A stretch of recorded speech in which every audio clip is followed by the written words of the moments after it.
going to go into a review of what we covered last time. Last time we covered the different diet plans that are out there and the heavy metals and toxins from the environment and all that that's slowing us down. So we're going to encapsulate that for you before we jump into the next topic. So take it away. Thanks, Dr. O. Let's help you out. Okay, how many were here last month?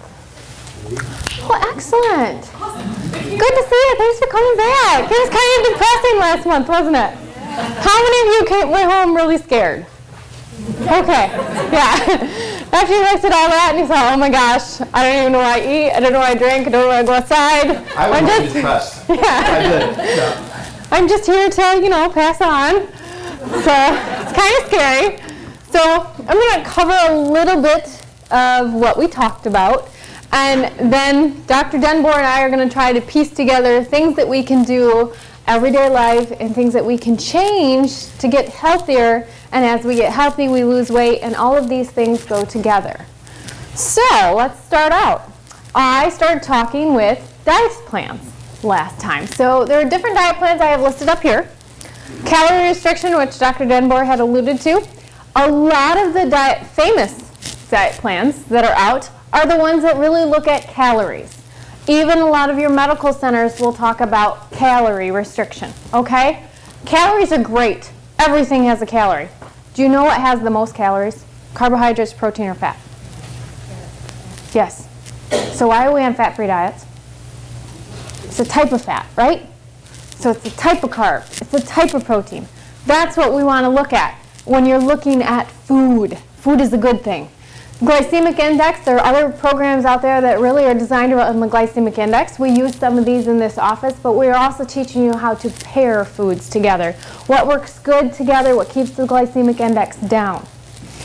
Weight Watchers, this one is really neat because I don't know how many of you listen to the radio or any TV announcements lately, but they're doing a special that you can sign up, and it's all internet derived, so you can get support on the internet.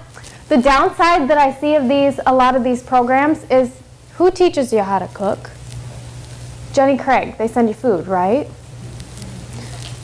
Do they teach you how to cook things that taste good later? Does anybody like cooking? I guess that's the first question. Show of hands. We have a few. The other ones that don't like cooking, is there a reason? Anyone? Don't have time, don't like it? What I run into most is people say, I just don't have time. That's my first one. Second one is nothing tastes good. And the third one is it's a lot easier to eat out, which you can understand that, but it's not as healthy. So, one of the things that I think is most important is actually getting to know your food and understanding what we are eating. So that's where we really see a lot of differences with these programs, that what they're doing. The Atkins diet. This is my favorite diet because I remember when it first came out, and I was watching all of my friends, because obviously I've been thin my whole life, I will admit that. So watching all of my friends do this Atkins diet and just eating hamburgers without the buns and all the cheese and the bacon that they want and pork rinds, and I'm thinking, how can that be good? That just looks gross. But they lost weight. Why? Because you took out one of the most common foods that we eat. Carbohydrates are simple white sugars, right? So you take sugar out, and boy oh boy do you lose weight because your body needs to find out how to make sugar through the foods that you're eating. How does it do that? It uses some of your fat stores. Okay? So, the one thing that I wanted to talk to you about that is a little new, so I'm going to jump around, sorry I'm a little ADD this evening as well, is that when fat breaks down in your body, when we exercise and fat breaks down from the fat cells, and you get triglycerides are what breaks down out of fat. Probably didn't know that. When triglycerides break down, they break down into free fatty acids and glycerols. Glycerol is then broken down by glucagon, which goes into glucose for the brain. Everything else, those free fatty acids, are used for energies by the rest of the cells. Okay? So, when we work with weight loss, you'll find that the energy that you're using from the fat is toxic. So do you remember how we talked last month about how the environment is toxic? When we lose weight, we make our bodies toxic. So we're going to talk. This is why Rush Limbaugh was hospitalized. Did you hear that? Yeah. Rush Limbaugh was hospitalized Thursday or something. He what? He was hospitalized. And he lost 60 pounds in the last 3 months. And he also was on anti-inflammatories for low back pain. Kind of a lethal combination because you're loading down the liver with plenty of toxins that I'm sure he was releasing from a not so good lifestyle in the past too quickly. And on top of that, loading down his kidneys and liver with this medication. And a lot of these medications, they're either COX-1 or COX-2 inhibitors, we call them.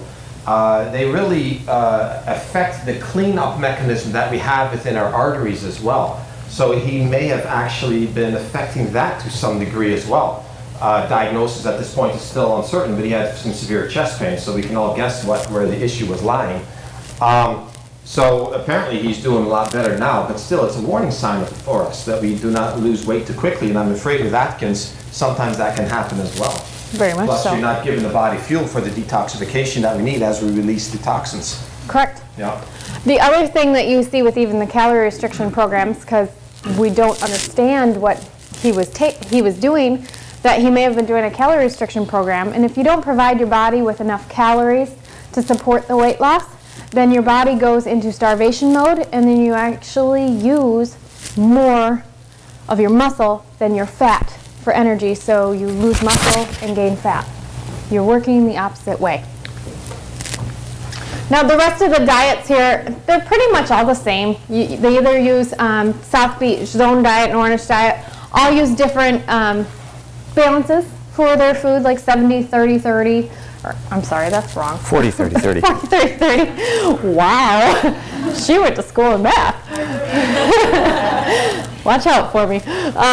And then the food pyramid, this one I mainly just put up here for is what our government puts out for a food pyramid of how do we feel that eating healthy is.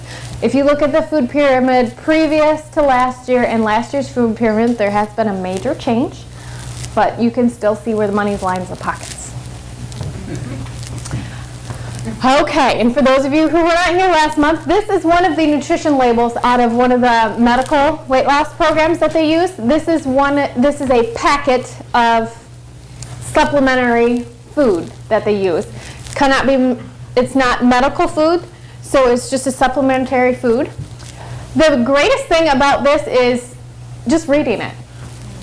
I know some of you from last month may remember that I said that if you look at the daily percentages, or the 25, 25, 25, 25, 25, how often do you find food that way? That's not very often. I don't think I've ever run into a pair that tells me it's 25% of everything that I eat. I don't know if I'd like that pair. It'd probably be very synthetically altered. So what I picked out here is I picked out some different ingredients in this label, and we have Dr. Denboer give us his pros and cons of what he feels are with these ingredients. Sound good? Ready? Here we go. Strap yourself in. Soy protein isolate. Soy protein has really been bashed a lot lately, and there really is no reason for the controversy.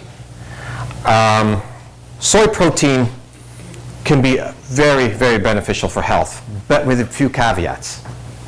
Soy protein, it was just revealed by a major study that was conglomerate of all the studies done up until this moment, and another large study released by Harvard 4 years ago that states that soy protein helps prevent breast cancer, including its recurrence. It is anti-cancerous. It helps survivability for most reproductive and hormone-driven cancers. So the oncologists for the last 2 decades have been doing us a disservice by saying you cannot have soy in any kind of quantity when you have had one of these cancers. I just wanted to put that to rest because we have some very solid evidence that the soy protein can actually help these conditions. But why is soy protein so controversial?